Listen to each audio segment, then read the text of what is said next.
Next question comes, what are the objectives of accounting?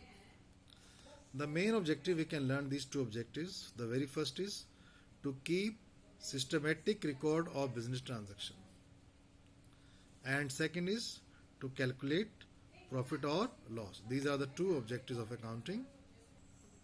Second question comes, what are the functions of accounting? The very first function is maintaining complete and systematic record. The main function of accounting is to have a systematic record of business transaction, that we can know the finance, we can prepare the financial statements like statement of profit and loss and balance sheet, because we have to communicate these financial result to all the parties. We have to see our assets, our liabilities, our net profit and all. These are the functions of accounting. It is also to protect the assets of the business.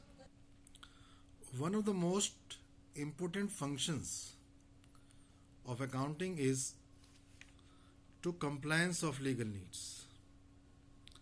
Under the provisions of various laws such as Companies Act, Income Tax Act, Goods and Service Tax Act, etc., a business firm has to submit various statements.